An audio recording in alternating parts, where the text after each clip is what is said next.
राष्ट्रवादी काँग्रेस शरदचंद्र पवार पक्षाचे प्रदेशाध्यक्ष आमदार जयंत पाटील हे आज काही वेळासाठी कोल्हापुरात आले होते। यावेळी उजळाईवाडी इथं आमदार सतेज पाटील यांच्या निवासस्थानी महाविकास आघाडीमधील काही प्रमुख पदाधिकाऱ्यांसोबत त्यांनी लोकसभा निवडणुकीच्या पार्श्वभूमीवर चर्चा केली। यावेळी आमदार सतेज पाटील हे देखील उपस्थित होते। या बैठकीवेळी हातकणंगले मतदारसंघात शिवसेना ठाकरे गटाच्या कार्यकर्त्यांना संधी देण्यात यावी, उपरा उमेदवार पक्षानं देऊ नये अशी मागणीही प्रमुख पदाधिकारी आणि कार्यकर्त्यांनी केल्याचं सांगण्यात आलं। दरम्यान यावेळी आमदार जयंत पाटील यांनी पत्रकारांशी संवाद साधताना सांगलीच्या जागेबाबत तोडगा निघेल असा विश्वास व्यक्त करत कोल्हापूरची महायुतीची एक जागा आत्ताच कमी झाली आहे, साताऱ्यात हीच परिस्थिती आहे असं सांगत भाजपच्या 45+ दाव्यावर मार्मिक टिप्पणी केली। रोज 45+ दावा याकडे तुम्ही कसं बघताय?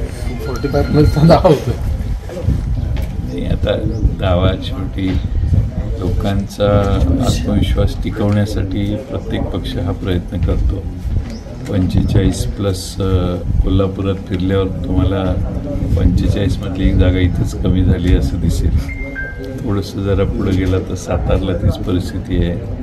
त्यामुळे 45+ आहे का नाही हे मला वाटतं महाराष्ट्रातल्या सगळ्या पत्रकारांना आमच्यापेक्षा जास्त माहिती आहे। वंचित बहुजन आघाडीचं जागा वाटपाचं घोडं अडलं असलं तरी याबाबत 2 दिवसात निर्णय होईल असं सांगताना हातकणंगलेतून राजू शेट्टी महाविकास आघाडीचे उमेदवार होणार नसतील तर आघाडी तिथं उमेदवार देण्याच्या तयारीत असल्याचंही आमदार पाटील यांनी स्पष्ट केलं। हातकणंगलेमध्ये राजू शेट्टी आमच्या बाजूने लढावेत अशी आमची सगळ्यांची इच्छा होती, पण त्यांचा वेगळा पवित्रा दिसतोय। शिवसेनेचे नेते त्यांच्या संपर्कात आहेत, होते, त्यांच्या बैठकी झालेल्या होत्या असं आम्हाला सांगण्यात आलेलं होतं आणि आम्हाला वाटत होतं की एकत्रितपणानं ते शिवसेना, काँग्रेस, राष्ट्रवादी यांच्याबरोबर धर्मनिरपेक्ष आघाडीत सहभागी होतील आणि त्यांनी व्हावं अशी आमची सगळ्यांची अपेक्षा होती, पण सध्याचं चित्र असं काही दिसत नाही।